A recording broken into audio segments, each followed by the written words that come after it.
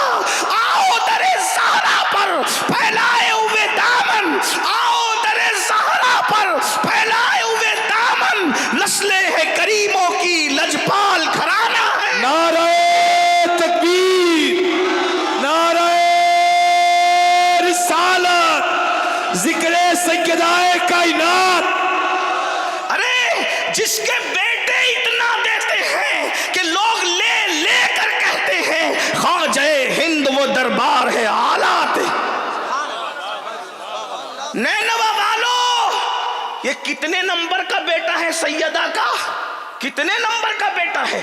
سیدہ فاطمۃ الزہرا, ان کے بیٹے امام حسین, ان کے بیٹے امام زین العابدین, ان کے بیٹے امام محمد باقر, ان کے بیٹے امام محمد جعفر الصادق, ان کے بیٹے امام موسیٰ کاظم, ان کے بیٹے سید محمد ادریس, ان کے بیٹے سید ابراہیم, ان کے بیٹے سید عبدالعزیز, اور ان کے بیٹے سید عبدالعزیز کے سید نجم الدین, ان کے بیٹے سید غیاث الدین, اور ان کے بیٹے سیدنا معین الدین غریب نواز. جب اتنے بعد کا بیٹا اتنا سخی ہے تو اس کی اوپر کی دادی کتنی سخی ہوگی. آؤ در زہرا پر پھیلائے ہوئے دامن, نسلیں ہیں کریموں کی لجپال گھرانہ ہے. اور بھیک مجھ کو بے طلب دیا, تو بڑی سخی ہے فاطمہ. زمانے میں جو کچھ خیرات بٹ رہی ہے وہ سیدہ کی چکی چل رہی ہے تو خیرات بٹ رہے ہیں. سبحان اللہ, سبحان. فرماتے مولا کبھی فرمائش نہیں کی سیدہ نے, کچھ فرمائش, کبھی فرمائش. آج تو عورتوں کا حال یہ ہو گیا, ہر شادی پہ نیا ڈریس چاہیے. نہیں ہے, پڑوسن کو ملا مجھے بھی چاہیے, اس کو ملا. میری بہنوں, ڈریس اور زیور کے چکر میں تو تم تباہ ہو. آخرت کی فکر کرو. ڈریس تو نچنیوں کو اور زیور تو نچنیوں کو بھی مل جاتے, قبر کی فکر کب کرو گی. میں اپنی بہنوں سے مخاطب ہوں, قبر کی فکر کب کرو گی. فرمایا کبھی سیدہ نے فرمائش, بلکہ بات پہ بات نکلتی ہے. سہیل باپو نے ذکر چھیڑا سیدہ کا, تم بات پہ بات نکلی تو ایک بات مجھے یاد, اتنی بھی فرمائش کبھی نہیں کی کہ آج گھر میں آٹا نہیں, آج تیل نہیں ہے گھر میں, کبھی نہیں کی. اگر آپ سننا چاہتے ہیں تو اس طرف بات چلی گئی ہے تو میں اس طرف پیش کروں, آپ کو پتہ چلے گا. ضرور ضرور. مولائے کائنات جنگ میں مصروف تھے, جنگ کی مصروفیات تھی. توجہ عرض کر سکتا ہوں نا؟ جی جی. آپ تھک تو نہیں گئے نا؟ سردی میں مجھے ڈر لگتا ہے کہ میں نے جلدی گفتگو ختم کرنا. اس کی وجہ یہ ہے کہ حضور کی امت کا خیال کرنا ہم پہ لازم ہے. جب نماز مختصر کی جا سکتی ہے لوگوں کا خیال کر کے, اللہ, تو تقریر کیوں لمبی کریں. موسم اچھا ہوتا ہے تو پھر ہم بھی کھلتے ہیں, لیکن ٹھنڈی کا موسم ہے, بوڑھے بچے سبھی ہیں. بہرحال چلیں بات اب میں اینڈ کی طرف لے جاتے ہوئے کروں. مولا علی جنگ کے ماحول میں ہیں, جنگ کی مصروفیت ہے, اور جنگ کی مصروفیت میں اتنے بیزی ہو گئے. ظاہر سی بات ہے جنگ کی مصروفیت کوئی معمولی تو نہیں ہوتی نا, جنگ کی مصروفیت اور پھر مولا علی جنگجو آدمی, بہادر آدمی, ایسا بہادر کہ میرے آقا نے کہا لا فتح الا علی, سبحان لا اللہ, سیف الا ذوالفقار. علی کی اللہ. طرح بہادر کوئی جوان نہیں ہے اور ذوالفقار کی طرح کوئی تلوار نہیں. بے شک بے شک. جس کی تلوار کی نبی جائے وہ سبحان اللہ تعریف کرے, اور جس کی بہادری کی پھر وہ بہادر تو پھر اتنے بہادر تھے مولا مشکل کشا, اتنے بہادر کہ اللہ اکبر. مولا مشکل کشا کا حال یہ کہ اگر کسی کے پیر پر پیر رکھ دے ہٹا نہیں سکتا بندہ. اللہ, بڑے بہادر تھے, بڑی بہادری تھی, اللہ نے بہت بہادری تھی. اتنے بہادر تھے مولا مشکل کشا پاک کہ 70 لوگ جس وزن کو نہ اٹھا سکتے تھے مولا کائنات اس کو ایک ہاتھ میں اکھاڑ لیتے. سبحان اللہ, اکھاڑا پھینکا. بہادری ان کا اپنا انداز تھا. اتنے بہادر تھے کہ جس کو جہنم تک پہنچاتے تھے ٹیڑھا ترچھا نہیں کاٹتے تھے, وہ برابر برابر کاٹتے. اللہ, اللہ, اس میں بھی مولا علی حیدر. بہرحال تو مصروف رہے, اور مصروفیت میں تقریباً ہفتہ گزر گیا, ایک ہفتہ گزرا. اور ایک ہفتے کے بعد جب راحت ملی تو مولا پاک گھر میں آئے اور سکون سے بیٹھے تو سیدہ سے پوچھا کہ 7 دن کی مصروفیات تھوڑی کم ہوئی ہے تو دل چاہتا ہے کہ آج کچھ کھائیں، آج کچھ کھائیں، کیا پکایا تم نے؟ سیدہ نے کہا کہ 7 دن ہے، 7 دن سے گھر میں اللہ کی برکت ہے۔ سبحان اللہ۔ جواب دیکھیں ذرا، اچھے باپوں کی اچھی تربیت ایسے جملے نکالتی ہے۔ بے شک۔ جس کا بابا جانوروں کو بے مثال بنا دے، واہ، قصوہ اور یافور جہاں پہنچ کر مؤدب ہو جائیں، بے شک۔ اپنی شہزادی کی کیسی تربیت کی ہوگی ہیں؟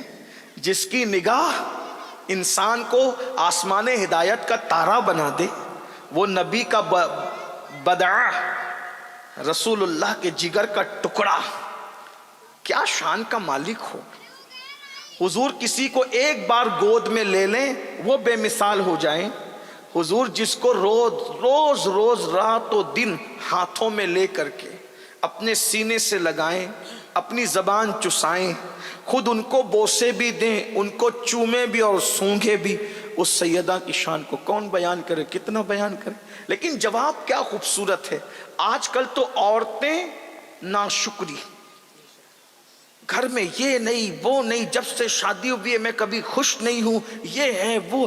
ناشکرا پن مت کرو، یہ جہنم کی نشانی اور جہنمی ہونے کی نشانی ہے۔ سیکھو، دین سیکھو۔ 7 دن سے اگر کسی کے گھر میں چولہا نہیں جلا، وہ عورت کیسا ماں بھارت مچائے گی گھر میں۔ لیکن یہ سیدہ کی شان ہے، شوہر 7 دن کے بعد پوچھتا ہے تو کہا 7 دن سے گھر میں اللہ کی رحمت ہے۔ سمجھ گئے کچھ نہیں ہے، یعنی اللہ کی رحمت ہے، رحمتیں بس اللہ کی رحمت کے سوا اور کچھ نہیں۔ اچھا شہزادوں کا کیا؟ کا روزانہ بہلاتی تھی اور پانی پلا کر کے سلاتی۔ کربلا میں بھوک اسی لیے ڈگمگا نہ سکی کہ وہ پہلا اتفاق نہیں تھا بھوکے اور پیاسے رہنے کا، بچپنے سے تربیت ہو رہی تھی۔ بے شک، بے آپ شک۔ کیا سمجھتے ہیں رمضان شریف میں پہلا دوسرا روزہ لوگوں کو بھاری اس لیے پڑتا ہے کہ عادت نہیں ہوتی نا۔ جس کو عادت ہو اس کو بھوک اور پیاس کوئی اہمیت نہیں رکھتی۔ ہاں، اور پھر یہ بھی یاد رکھیں، لوگ کہتے ہیں علی اکبر کا جنازہ اور علی اصغر کا جنازہ اٹھاتے ہوئے کیوں نہیں لرزے؟ میں نے کہا جو اپنے باپ علی کی شہادت دیکھ چکا تھا وہ اپنے بیٹے کی شہادت پر کیسے ہل جاتا؟ اس لیے کہ جس کو باپ کی شہادت نہ ہلا سکی اسے بیٹے کی شہادت کیسے ہلا سکتی؟ بے شک۔ یہ مزاج دیا گیا، مزاج دیا گیا۔